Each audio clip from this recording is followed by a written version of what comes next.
വിദ്യാഭ്യാസമൊന്നുമില്ലാത്ത കദീസുമ്മ സാക്ഷരതാ ക്ലാസുകളിൽ നിന്നാണ് അക്ഷരം പഠിച്ചത്. അക്ഷരം പഠിച്ചാലേ വിജയമുള്ളൂ എന്ന് വിശ്വസിക്കുന്ന കദീസുമ്മയ്ക്ക് ഇന്ന് തികഞ്ഞ ആത്മവിശ്വാസവും അഭിമാനബോധവും ഉണ്ട്. മലപ്പുറം അരീക്കോടിനടുത്തുള്ള കുനിയിൽ ഗ്രാമത്തിലെ ഏറാൻതൊടി വീട്ടിൽ ഖദീജ എന്ന 77-കാരി ഇപ്പോൾ ഒരു ഗ്രാമത്തിന്റെ മുഴുവൻ താരമാണ്. സാക്ഷരതാ മിഷന്റെ അക്ഷരദീപം പദ്ധതി പകർന്നു നൽകിയ വെളിച്ചത്തിൽ ഖദീജുമ്മ രാഷ്ട്രപതിയുടെ പ്രത്യേക ക്ഷണം ലഭിച്ച് ഡൽഹിയിലെത്തി. അങ്ങനെ ജീവിതത്തിൽ ആദ്യമായി ഖദീജുമ്മയുടെ പെരുന്നാൾ ആഘോഷം ഇത്തവണ രാഷ്ട്രപതി ഭവനിലായി.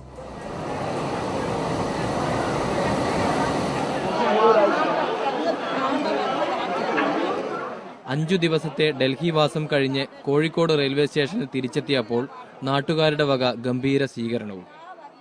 അന്ന് അവിടെ വെച്ച് ഖദീജുമ്മ പ്രഖ്യാപിച്ചു, ഞാൻ നിങ്ങൾക്കൊരു മാതൃകയാവണം. പ്രായം തളർത്താത്ത മനസ്സുമായി നമ്മൾ മുന്നേറണം. സാക്ഷരത നാട്ടുകാരോടൊക്കെ പഠിച്ചാൻ പറയണം. ഒരു ഇച്ചിരി വെളിച്ചം കിട്ടിയിട്ടല്ല അവിടെ എത്തിയത്. ഞാൻ തീരെ സ്കൂളിൽ ചേർന്നില്ല, പിന്നെ ചേർത്തിട്ടുമില്ല. ഈ 70 വയസ്സായ ഖദീസുമ്മയാണ് ഇതിന് തുടങ്ങിയത്. 75 ഓല് രാഷ്ട്രപതിന്റെ അരിയത്തെത്തി. ഇനി അതുപോലെ ഓൽക്ക് എത്താനുള്ള വിധി വെച്ച ഓല് മലപ്പുറം ജില്ല മുന്നോട്ട് വരണമെന്നേ ഞാൻ പറഞ്ഞിട്ടുള്ളൂ. മുന്നോട്ട് ഇനിയും ഉയരാനുണ്ട് കുറെ. കനല് കോരിയിട്ട മനസ്സുമായായിരുന്നു ഖദീജുമ്മയുടെ ജീവിതം. ഖദീജുമ്മ 6ാമത്തെ കുട്ടിക്ക് ജന്മം നൽകി അധികം താമസിയാതെ തന്നെ ഭർത്താവ് മരിച്ചു. പുല്ലിന്റെ വീടുണ്ടാക്കി തന്ന് അതിൽ ഈ കുട്ടികളെയും വെച്ച് ഞാൻ ഇവിടെ ഈ തിര തന്നെയാണ് ഇവിടെ നിന്ന് അയറ്റളെ പോയിട്ട്. അങ്ങനെ എൻ്റെ ആങ്ങളെ പറഞ്ഞ് കുട്ടികളെ പഠിപ്പിക്കാൻ പറഞ്ഞേക്കാൻ എന്നോട് കഴിയൂല, ബുക്ക് ശരിയായിട്ട് വാങ്ങി കൊടുക്കാൻ കഴിയൂല എന്ന് പറഞ്ഞപ്പോൾ ആങ്ങളെ കൊണ്ടുപോയിട്ട് മൊക്കത്ത് എത്തിക്കാനുണ്ട് ബാപ്പല്ലാത്ത കുട്ടികളെ പഠിപ്പിച്ച് അവിടെ കൊണ്ടുപോയി ആട്ട് 3 ആളെ അവിടെ ചേർത്തി. മക്കളൊക്കെ വലുതായി, വലിയ വലിയ ആൾക്കാരായി. ഇനി ഖദീജുമ്മ പഠിക്കാൻ തുടങ്ങുകയാണ്. പഠന കേന്ദ്രത്തിലേക്ക് ഉത്സാഹത്തോടെ പുറപ്പെടും. നല്ല കുപ്പായവും തട്ടവുമിട്ട് ഇടവഴിയിലൂടെ ഒറ്റയ്ക്ക്.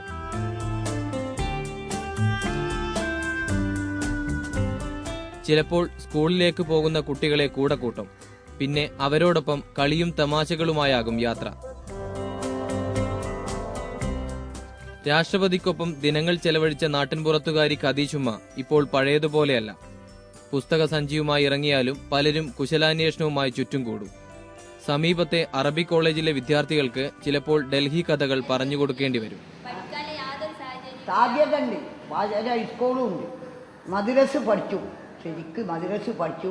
അന്ന് സ്കൂളിൽ ചേർത്തണ്ടെന്ന് വാപ്പിയും പറഞ്ഞാൽ പിന്നെ അതിൽ പോകാൻ വയ്ക്കും.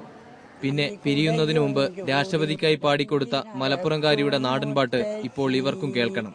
വടതിന്നാനായി വടിയും കുത്തി കടയിൽ കയറി മുത്തച്ചി, കുടമടക്കി പടിയിൽ വെച്ച് ചടഞ്ഞിരുന്നു മുത്തച്ചി. വടയോലൊന്നു കടം വാങ്ങി പടികളിറങ്ങി മുത്തച്ചി. വടയുടെ രുചിയിൽ വടിയും കുടയും മറന്നു വെച്ചു മുത്തച്ചി. കടയുടെ ഉടമ വിറക വിളിച്ച് വടിയും കുടയും എടുത്തോളൂ. വടയും വടിയും കുടയും എടുത്ത് നടന്നകന്നു മുത്തശ്ശി. ഉമ്മയെ പഠിപ്പിക്കാനും പറഞ്ഞയക്കാനുമെല്ലാം മകനും ഉത്സാഹമാണ്. 77ാമത്തെ വയസ്സിൽ ഉമ്മ മക്കളെക്കാളും പ്രശസ്തയായെന്നാണ് മകൻ പറയുന്നത്. നമ്മളെ കാട്ടിലൊക്കെ ഫേമസ് ആയിട്ട് ഉമ്മ തന്നെയുള്ളത്. കാരണം എല്ലായിടത്തും നമ്മളാരും അറിയില്ലല്ലോ. ഉമ്മനെപ്പോൾ മൊത്തത്തിലൊരുവിധം എല്ലാവരും അറിയും. കേരളവും മൊത്തത്തിൽ ഇന്ത്യ തന്നെ കുറേ ന്യൂസുകളിലൊക്കെ വന്നാണല്ലോ. ഉമ്മ തന്നെയാണ് താരം. ഖദീജുമ്മ മാത്രമല്ല, കുനിയിൽ തൊടി വിദ്യാകേന്ദ്രത്തിലെ എല്ലാവരും മിടുക്കരാണ്.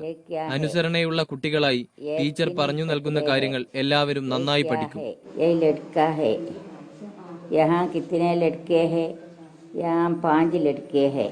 4ാം ക്ലാസ് തുല്യതാ പരീക്ഷ വിജയിച്ചവർ 7ാം ക്ലാസ് വിജയത്തിനായുള്ള ശ്രമത്തിലാണ്.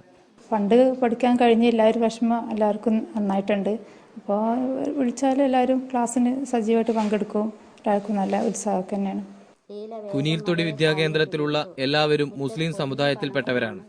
പണ്ട് മതത്തിന്റെ പേരിൽ കൽപ്പിച്ച ഭ്രഷ്ടാണ് ഇവരുടെ പഠനം മുടക്കിയതത്രേ. സ്കൂളിൽ ചേർത്താൻ കുട്ടികളെ അവിടെ നാട്ടുകാരൊക്കെ പറഞ്ഞപ്പോൾ ബാപ്പിയും ഉമ്മയും പറഞ്ഞ്, നിങ്ങളിപ്പോൾ പെൺകുട്ടികൾ ഇപ്പോൾ സ്കൂളിൽ പഠിച്ചണ്ട, അവർ പെരേല ജോലികളൊക്കെ ചെയ്തോട്ടെ, പിന്നെ ഖുർആനും പഠിച്ചാൽ മതി, അതാണല്ലോ നമുക്ക് എന്ന് ഉള്ളത് എന്ന് പറഞ്ഞു. അങ്ങനെ ഉച്ച ആകുന്ന വരെ ഈ ഓതാൻ പോവും.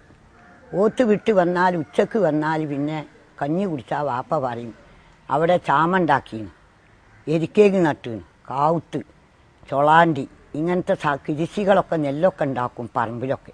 അതിൽ പൈക്കൾ കിടക്കണമെന്ന് നോക്കാൻ പറഞ്ഞു. അത് ഞങ്ങൾ അതിന് കാക്കാൻ പോകും. നെല്ല് കൊയ്തിട്ടാൽ കച്ചിയും പൈക്കൾ ഇടുന്നു, അതും നോക്കാൻ പറഞ്ഞു. നേരം പോയിട്ടാൽ പോവും മദ്രസിലേക്ക്. ആ ഓത്ത് മാത്രം പഠിച്ചിട്ടേ ഉള്ളൂ.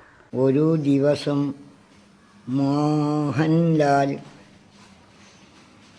വാന്ധ്യ ചോദിച്ചു. പുസ്തകവുമായി വീട്ടിൽ നിന്നിറങ്ങുമ്പോൾ ചിലർ കളിയാക്കി ചിരിക്കും. എങ്കിലും ആരോടും പരിഭവിക്കാറില്ല. കാരണം അക്ഷരം അത്രയേറെ വിലപ്പെട്ടതാണെന്ന് ഇവർക്കറിയാം. കുട്ടികൾ കളിയാക്കി, ചെറിയ കുട്ടികൾ വന്ന് നിങ്ങളിപ്പോൾ പച്ച ഹൈക്കോലിൽ പോവുക എന്നൊക്കെ ചോദിക്കുകയാണ്. അപ്പം ഞങ്ങൾ അയിമ കാര്യം വിട്ടുന്ന തറാന്ന് കിട്ടുന്നത്. എന്നിട്ട് ഞാൻ കുട്ടികളെ പാട്ടി പാർത്തിച്ച് എന്നെ കളിയാക്കിയിട്ട് അപ്പച്ചിപ്പോൾ ഒരു വിജയമായി വന്ന്. കദീശുമ്മ ഇവർക്കിപ്പോൾ അഭിമാനമാണ്. എല്ലാ പരിഹാസങ്ങൾക്കും കദീശുമ്മ ഒരു ഉത്തരമാണ്. പുതിയ ആളുകൾക്കൊക്കെ നമ്മുടെ നാട്ടിൽ തന്നെ വലിയൊരു ആവേശമുള്ള സംഗതിയാണ്. കാരണം നാട്ടിലൊരു ഉത്സവം പോലെ തന്നെ. കാരണം കദീശമ്മത്തിനെ പോലത്തെ ആളുകൾ പറഞ്ഞാൽ ഈ പൊതുജനങ്ങളുടെ ഇടയിൽ ഈ പ്രത്യേകിച്ച് കല്യാണം അതുപോലെ തന്നെ ഈ മരിച്ച സ്ഥലങ്ങളൊക്കെ പറഞ്ഞാൽ ഇപ്പോഴത്തെ സ്ത്രീകളൊക്കെ പിന്നോട്ട് വരുന്ന സമയത്ത് കദീശമ്മത്ത വളരെ കാലമായിട്ട് തന്നെ മുന്നിക്ക് പോയിട്ട് ഈ മറ്റ് അതുപോലുള്ള കാര്യങ്ങളിലൊക്കെ ഇടപെടുകയും സ്ത്രീകളുടെ ഇടയിലേക്കൊക്കെ എല്ലാ കാര്യങ്ങളിലും ഇടപെടുകയും അങ്ങനെ അദ്ദേഹത്തിൻ്റെ പ്രത്യേകമായ അവരുടെ കഴിവുകൊണ്ടാണ് ജില്ലാ പഞ്ചായത്തും അതുപോലെ തന്നെ ഈ സാക്ഷരതാ ജില്ലാ ബോർഡും ഒക്കെ ഇതിനെ ഡൽഹി യാത്ര തെരഞ്ഞെടുത്ത് തന്നെ. ഇന്ത്യയിലെ മുഴുവൻ സംസ്ഥാനങ്ങളിലെയും കേന്ദ്രഭരണ പ്രദേശങ്ങളിലെയും നല്ല സാക്ഷരതാ പഠിതാക്കൾക്കാണ് രാഷ്ട്രപതി പ്രതിഭാ പാട്ടീൽ വിരുന്നൊരുക്കിയത്. പിന്നെ ചെറിയൊരു പ്രയാസം പറഞ്ഞാൽ വയസ്സ് കൂടുതലായപ്പോൾ ഒരു ചെറിയൊരു പ്രയാസം ഉണ്ടായിരുന്നു. പക്ഷെ അവർ നമ്മളെക്കാട്ടിലും ഇപ്പോൾ ഞങ്ങൾക്ക് ചിലപ്പോൾ എങ്ങോട്ടോ പോയാലൊക്കെ പ്രയാസങ്ങൾ ഉണ്ടാവും. പക്ഷെ അതും കൂടി അവർക്കില്ല. ജീവിതാനുഭവത്തെ ഇച്ഛാശക്തി കൊണ്ടും പ്രായത്തെ പഠനം കൊണ്ടും അതിജീവിച്ചു എന്നതാണ് കദീശുമ്മയുടെ വിജയം. ഒരു ഗ്രാമീണ ജനത മുഴുവൻ ഈ പേരിപ്പോൾ ആവേശത്തോടെ വിളിക്കുന്നു. അക്ഷരം വല്ലാത്തൊരു ശക്തി തന്നെയാണെന്ന് കദീശുമ്മയെ നോക്കി ചിലർ അടക്കം പറയുന്നു. എല്ലാവരോടും കദീശുമ്മയ്ക്ക് ഒറ്റ ഉത്തരം മാത്രം: പഠിച്ചോളി, അക്ഷരം പഠിച്ചോളി. അക്ഷരം പഠിച്ചെങ്കിലേ നമ്മൾ വിജയമുള്ളൂ. എന്നാലേ നമ്മൾ ലോകത്തെ സ്ഥിതിഗതി അറിയുള്ളൂ. ഇരട്ടപ്പേരിട്ട് വിളിക്കുന്നത് നാണക്കേടായാണ് പലരും കണക്കാക്കുന്നത്. ഇവിടെ ഒരു കുടുംബത്തിലെ എല്ലാവരും അറിയപ്പെടുന്നത് ഇരട്ടപ്പേരിലാണ്. നാട്ടുകാർ അങ്ങനെ വിളിക്കുമ്പോൾ അവർ അഭിമാനത്തോടെ സ്വീകരിക്കുന്നു. അതുകൊണ്ട് കോഴിക്കോട്ടെ